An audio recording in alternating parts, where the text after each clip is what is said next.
parole est à Madame Valérie Rabault, rapporteure générale de la Commission des finances, de l'économie générale et du contrôle budgétaire.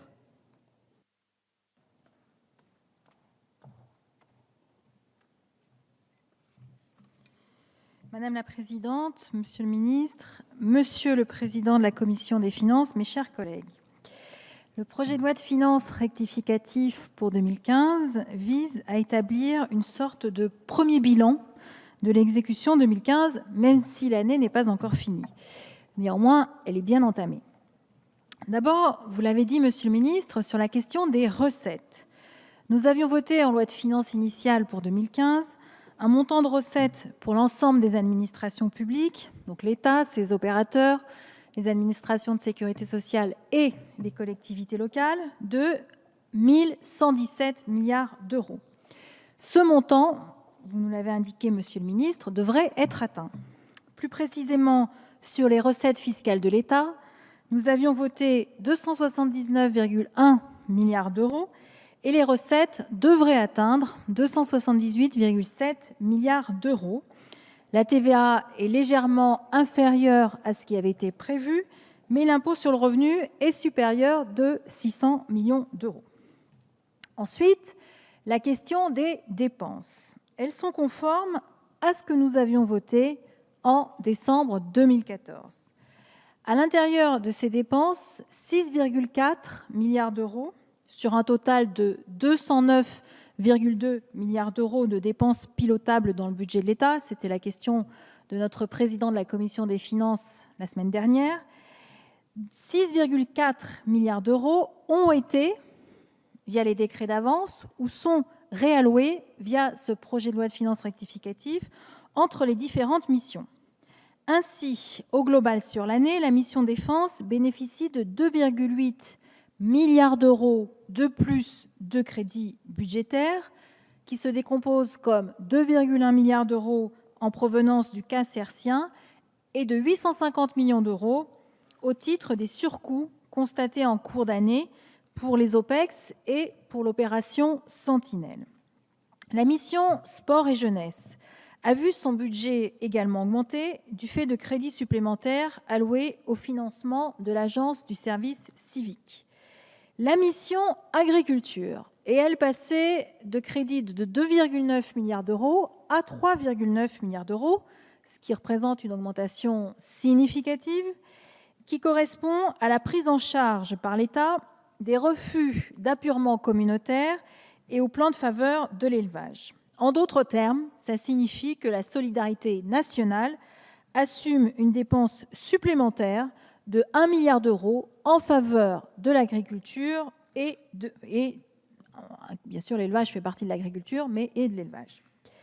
Ces dépenses supplémentaires, je viens de l'indiquer, représentent un montant de 6,4 milliards d'euros qui sont financés par des économies sur les autres missions du budget général de l'État. Les principaux contributeurs à ces économies sont, premièrement, le fait que les taux d'intérêt ont été moins élevés et que l'État a emprunté pour moins cher, ce qui représente une économie de 2,3 milliards d'euros par rapport à ce que nous avions voté en décembre 2014. La mission Écologie, Développement et Mobilité durable contribue elle aussi pour 600 millions d'euros, ce qui correspond à des redéploiements de crédits PIA. La mission Recherche et enseignement supérieur contribue elle aussi pour 400 millions d'euros au titre d'annulation de crédits qui n'ont pas été consommés et du redéploiement de crédits des PIA. Enfin, le prélèvement sur recettes en faveur de l'Union européenne est moindre que prévu, en tout cas moindre que ce que nous avions budgété en décembre 2014, à hauteur de 1 milliard d'euros. Lorsque l'on fait le bilan total de ces dépenses d'un côté et des recettes de l'autre, on constate que le déficit public nominal devrait atteindre 3,8% de notre PIB, ce qui est moins que les 4,1% prévus dans le projet de loi de finances initiale pour 2015. Si sur la partie budgétaire, les objectifs sont tenus pour cette année 2015, je crois que nous pourrons nous accorder pour dire que le redémarrage de notre économie n'est pas encore suffisant pour pouvoir permettre des créations d'emplois. J'avais déjà été amenée à l'indiquer lors de la discussion parlementaire sur le projet de loi de finances pour 2016, il y a un problème de reprise de l'investissement qui est relativement important. Et je souhaite de nouveau réinsister sur ce point. L'investissement en France, total, tout celui qui est dans notre économie, est soutenu à 60% par les entreprises, 25% par les ménages et pour 15% par la puissance publique. Sur les entreprises, je crois que nous serons tous d'accord sur ces bancs, quelle que soit notre couleur politique, pour dire qu'elles n'ont jamais reçu autant d'aides publiques. Et je souhaiterais le rappeler. Pour l'année 2015, 17,3 milliards d'euros de CICE, 6,6 milliards d'euros au titre du pacte de responsabilité et environ 20 milliards d'euros au titre de différentes exonérations de cotisations sociales qui existaient avant la mise en place du pacte de responsabilité. Certaines ont été complétées. Ces soutiens ont contribué à un redressement des marges des entreprises, comme l'a signalé l'INSEE dans une note sur le troisième trimestre 2015. Ce redressement des marges a permis un redémarrage de l'investissement dans tous les secteurs, à l'exception notable du bâtiment. Néanmoins, il est crucial que cet investissement puisse être accéléré et de manière très rapide. L'investissement des ménages a, lui, continué de baisser. Je me permets de rappeler que nous avons voté d'importantes mesures sur le soutien au logement, avec le crédit d'impôt pour la transition énergétique ou encore le prêt à taux zéro. Et bien sûr, la question qui se pose est celle de l'investissement public avec celui des collectivités locales. Il a continué de baisser de 1% au troisième trimestre 2015. Sur ce point, notre commission, la semaine dernière, a souhaité une nouvelle fois renforcer les soutiens aux collectivités locales en votant 2 amendements.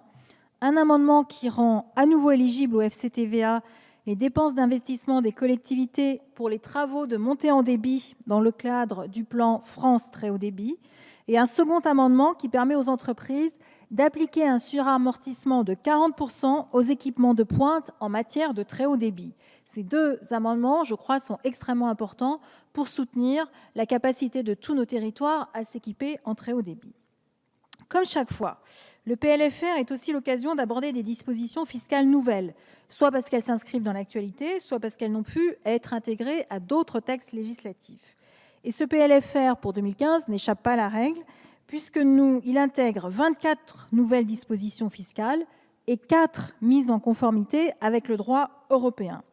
Parmi ces dispositions fiscales, je souhaiterais revenir sur celles qui concernent la COP21 qui s'ouvre aujourd'hui en France, avec notamment 3 mesures significatives que vous avez évoquées, Monsieur le ministre.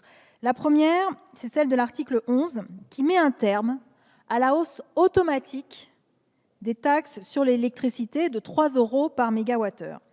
La fiscalité sur l'électricité, qui avait beaucoup progressé ces dernières années, sera ainsi stabilisée.